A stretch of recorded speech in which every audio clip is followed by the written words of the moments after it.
8 pays, un destin commun, un espace économique harmonisé, ouvert et concurrentiel. Lui et moi, votre guide au cœur de l'Afrique, des grands événements et des grandes mutations sur Africable.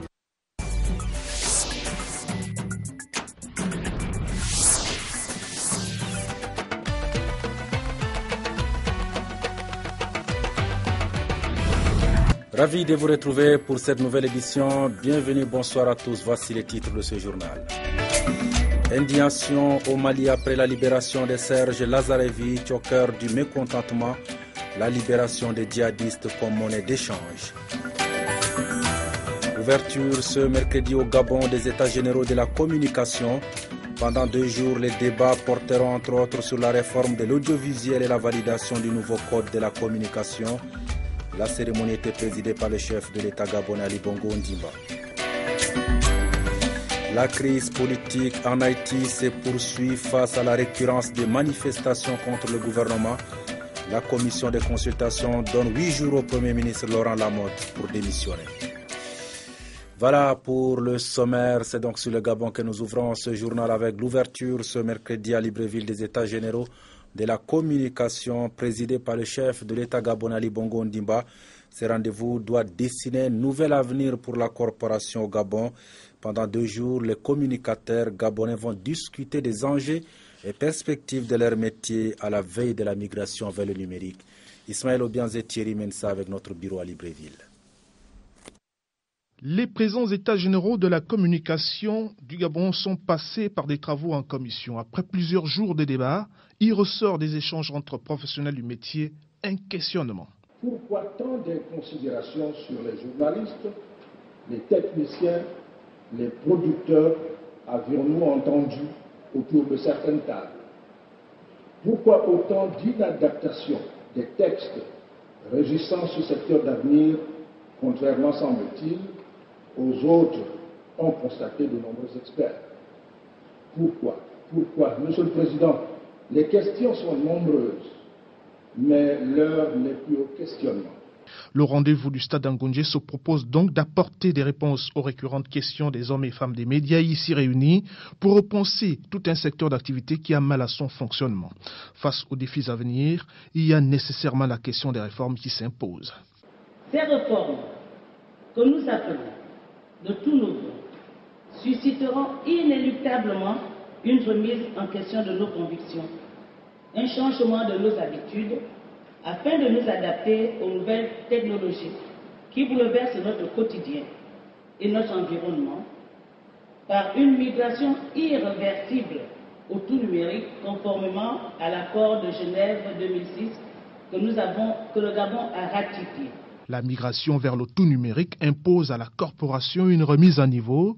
Le président gabonais veut d'une presse responsable, crédible et capable de rivaliser avec le flot des médias qui se bousculent sur le câble. Les présentes assises ne répondraient pas à leur objectif si vous ne parvenez pas à trouver les mécanismes et les ressources nécessaires pour que nous disposions enfin d'une presse libre et de qualité.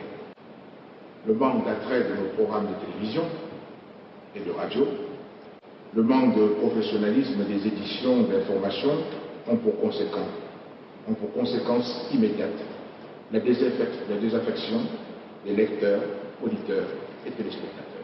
Pendant 2 jours de discussion, les États généraux de la communication bénéficieront d'un partage d'expérience des professionnels du métier du Gabon et des amis du Gabon officiellement invités par le gouvernement.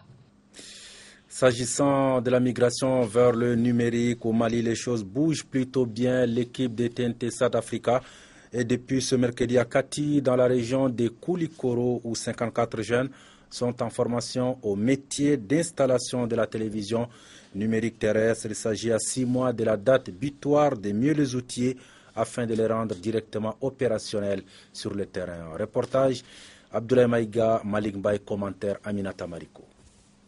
Pour se conformer à la décision de l'Union internationale des télécommunications UIT, fixant la fin de la diffusion analogique terrestre le 17 juin prochain, l'équipe de TNT South Africa poursuit sa mission de formation des agents au métier d'installation de la télévision numérique terrestre.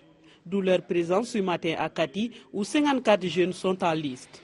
Le but surtout, de la formation, c'est de montrer aux participants la différence entre la division numérique et la division analogique. Surtout, dire aussi aux participants de les éclaircir plus pour voir entre les télévisions numériques et les télévisions, la différence entre les télévisions numériques et les télévisions analogiques, de ne pas les confondre. Si à Koulikoro, il n'était que des hommes à bénéficier de cette formation, c'est tout à fait le contraire à Kati, où nous avons constaté une légère participation des jeunes filles.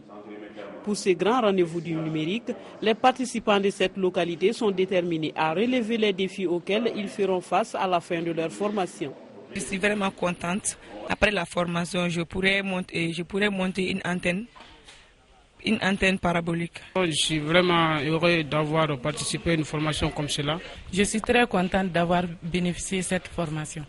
Quant au correspondant local de l'Agence nationale pour la promotion de l'emploi, il a salué l'initiative avant d'exhorter les partenaires à œuvrer dans le même sens en vue de promouvoir l'emploi des jeunes. Nous recensons le jeune diplômé sans emploi de la localité afin de mettre en relation l'offre et la demande auprès des entreprises. Bon, j'invite les partenaires à faire comme TNT-SAT Afrique, qui va permettre aux jeunes diplômés sans emploi d'avoir de l'emploi. Ça va nous en tant que représentants de la localité, d'insérer les jeunes diplômés sans emploi. La dynamique équipe de TNT South Africa ne compte pas s'arrêter là.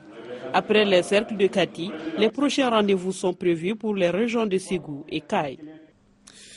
J'avais oublié ce qu'était la liberté, déclaration de Serge Lazarevitch qui exprime ainsi son bonheur d'être de retour en France après avoir passé 3 ans au Sahel, otage de terrorisme, d'actes terroristes d'AQMI. Il a atterri aujourd'hui à l'aéroport militaire de Villacoublay où l'attendait le président français François Hollande. Il est un peu plus de 7h45 lorsque l'avion qui transporte Serge Lazarevitch se pose sur le tarmac de l'aéroport de Villacoublay. Sa fille Diane, qui est venue le retrouver dès hier au Niger, sort la première, suivie de près par son père, visiblement souriant. Poignée de main avec le président Hollande, Jean-Yves Le Drian, le ministre de la Défense, est lui aussi à la sortie de l'avion. Après quelques minutes passées sur le tarmac et dans le pavillon d'honneur de l'aéroport, l'ancien otage prend la parole. Il est entouré de sa fille et du fils de Philippe Verdon, enlevé en même temps que lui et retrouvé mort en juillet 2013. Je vais être succinct, j'ai pas beaucoup de force. Je voulais juste vous dire que je voulais remercier la France, le peuple français, Monsieur le Président de la République et tous les gens du gouvernement qui ont œuvré pour ma libération et la libération de tous les otages. La liberté, c'est plus cher que tout. Quand on est pris, quand on est malmené, quand on est perdu, quand on est au bord de la mort, on pense plus à la vie. Le président Hollande a lui aussi appelé tous les citoyens français à respecter des règles. Faites en sorte de ne pas aller là où vous pouvez être enlevé. Nous sommes dans un monde dangereux. Il y a des régions où il ne doit pas être accepté d'aller en voyage. Ce sont des règles. Le président français qui a aussi remercié ses homologues nigériens et maliens pour avoir facilité et obtenu la libération de Serge Lazarevitch. L'ancien otage va maintenant subir des examens dans un hôpital militaire. Selon le ministère des Affaires étrangères, il a déjà eu un check-up dans l'avion et il va bien. Voilà, de l'émotion et beaucoup de joie. Côté français, réaction contrastée par contre au Mali, où l'heure est plutôt au malaise. Ici, on s'indigne de la libération des djihadistes accusés de graves violations des droits de l'homme comme monnaie d'échange. Indigné. À Bamako, la libération du dernier otage français contre celle de 4 prisonniers au Mali passe mal. Tous membres d'AQMI, 2 d'entre eux seraient les auteurs de l'enlèvement de Serge Lazarevitch et Philippe Verdon. Leurs noms sont tristement connus, en particulier le Touareg Mohamed Ali Ag Wadoussen, considéré comme le principal organisateur. Ce qui me choque, c'est les conditions dans lesquelles il a été libéré. L'échange d'un terroriste avéré, un assassin avéré, un narcotrafiquant avéré. Est-ce que la vie d'un Français vaut mieux que la vie de Noirs? Parmi ces victimes, il y a un surveillant de prison malien tué lors d'une évasion en juin dernier. Un crime impardonnable pour la famille. Si les autorités maliennes ont accepté ça, moi je me demande comment nous allons devenir. La dignité malienne, elle est comment maintenant? La dignité malienne, elle est complètement bafouée. Arrêter de nouveau les suspects et les juger, c'est ce que réclament les familles des victimes et la société civile. Vu de Bamako, l'impunité fait obstacle à la paix et la réconciliation avec les Touaregs du Nord Mali. Puisque nous sommes au Mali, nous y restons, mais pour parler cette fois-ci politique, les responsables de l'Union pour la République et la démocratie ont organisé mardi une cérémonie de réception des élus locaux au siège du parti, occasion pour les premiers responsables de rappeler aux élus les défis qui attendent la formation politique. Aminata Mariko, Moussabari pour le reportage. Autour des méchouis, une réception conviviale a réuni ce mardi à Bamako au siège social de l'Union pour la République et la démocratie URD, tous les élus communaux conformément à une tradition à l'URD. Une occasion de se retrouver en famille et d'échanger sur les questions essentielles de la formation. Nous remercions vivement le Bureau national qui a toujours pris l'initiative d'inviter ses amis maires, ses conseillères, ses autres amis, ses compagnons, pour venir partager avec eux un tout petit moment en échange d'idées et pour se donner de bonnes chances. Et vous savez que ce parti, comme je l'ai toujours dit la fois dernière, c'est un parti qui a toujours œuvré dans le sens du gouvernement, qui a toujours œuvré dans le sens de l'humanité. En s'adressant aux élus, le vice-président a souligné que l'URD s'est bien positionné désormais dans l'opposition. De nouveaux défis restent donc à relever. Et cette position exige de nous, responsables comme militants, de base, une union et une cohésion plus forte, un engagement constant et sans calcul, une meilleure organisation et un meilleur fonctionnement du parti à tous les niveaux. Mesdames et messieurs les maires, vous êtes la vitrine à travers laquelle les populations voient et vivent notre parti. Il est extrêmement important pour vous, pour nous, il est extrêmement important pour nous que le maire URD se distingue positivement des autres maires. Les nombreux élus se disent conscients de la tâche imposée par les idéaux du parti. Si on ne se donne pas la main, nous ne pourrons pas atteindre nos objectifs. Mais si on se donne la main, nous dépassons carrément nos objectifs. Donc j'invite tout un chacun au retour dans les communes. Bientôt les élections communales seront préparées. Et je pense que toutes les décisions sont mises pour que les uns et les autres là puissent quand même faire les différents travaux dans les communes. À la fois un acte politique de reconnaissance, de motivation et de signification d'appartenance à la formation.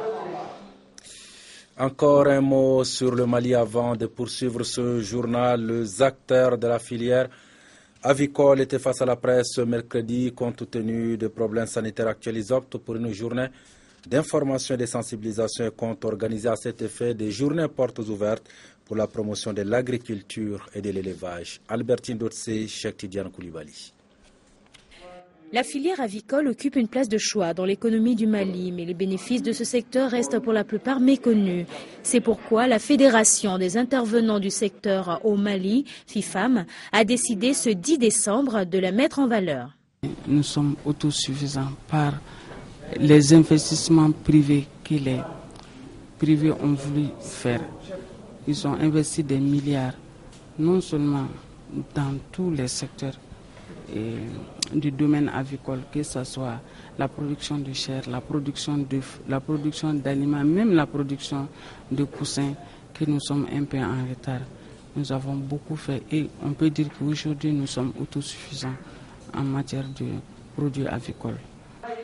La filière avicole a réalisé en 2013 un chiffre d'affaires évalué à près de 86 milliards de francs CFA, et celui de 2014 estimé à 103 460 877 375 francs CFA. Des résultats très satisfaisants, mais les difficultés ne manquent pas. L'agriculture est en train de prendre de l'ampleur avec actuellement environ 40 millions de sujets, toutes les choses confondues. Donc en 2013, la production a 7 209 000 36 tonnes, avec plus de 700 millions de tables. Donc la valeur, ça met à peu près 49 milliards de francs CFA. Les travailleurs de ce secteur en appellent à des actions collectives, mais surtout à davantage d'accompagnement de la part du gouvernement malien.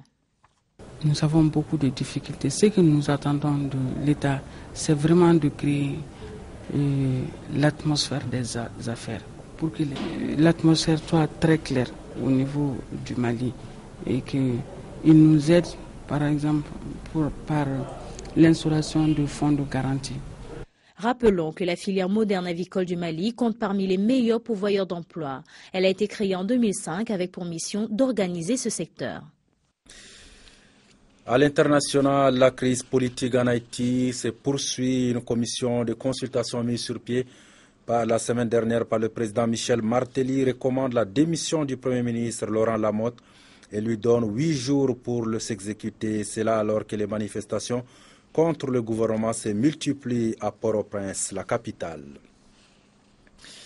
Discours de Malala ce mercredi à Oslo, en Norvège, où elle recevait son prix Nobel de la paix aux côtés de l'Indien Satyarthi, la jeune pakistanaise, s'est donc lancée dans un vibrant plaidoyer en faveur de l'éducation de jeunes filles. Je vous propose de l'écouter. Je suis également honorée de recevoir ce prix avec Kailash Satyarthi, qui a été un défenseur du droit des enfants depuis longtemps, 2 fois plus longtemps en fait que la durée de ma propre vie. Je suis si fière que nous puissions travailler ensemble, que nous puissions montrer au monde qu'un Indien et une Pakistanaise peuvent s'unir dans la paix et travailler ensemble pour défendre le droit des enfants. Alors, qu'est-ce qui a valu à cette jeune Pakistanaise ce prix Nobel de la paix? Retour en image sur ces 2 années de combat en faveur de l'éducation des filles dans un Pakistan où les pesanteurs socio-culturels restent souvent incontournables. Depuis 2 ans, Malala Yousafzai accumule les prix et les distinctions. Cette fois, elle est en Norvège pour recevoir son prix Nobel de la paix. La jeune fille n'est pas venue seule. 2 de ses camarades, blessées elles aussi lors de l'attaque de leur bus scolaire par les talibans en octobre 2012, sont du voyage. Malala a également invité 3 autres militantes.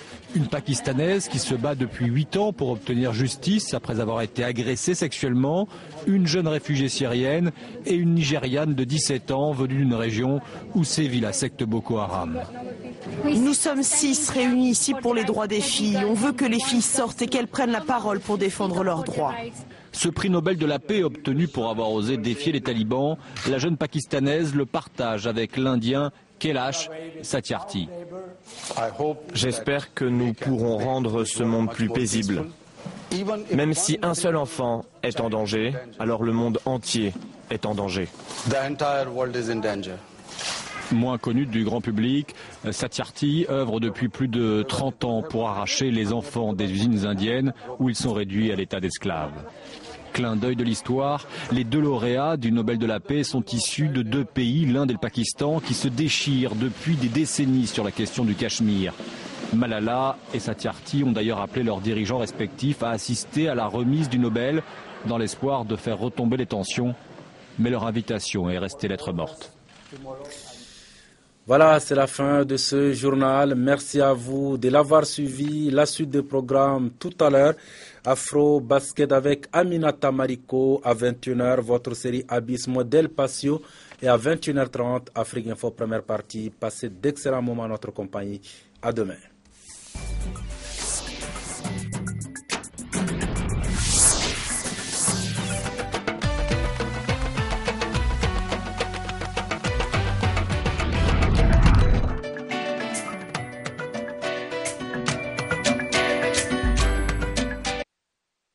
l'UEMOA, l'Union économique et monétaire ouest-africaine. L'UEMOA, 8 pays, un destin commun, un espace économique harmonisé, ouvert et concurrentiel. L'UEMOA, votre guide au cœur de l'Afrique, des grands événements et des grandes mutations sur Afrique.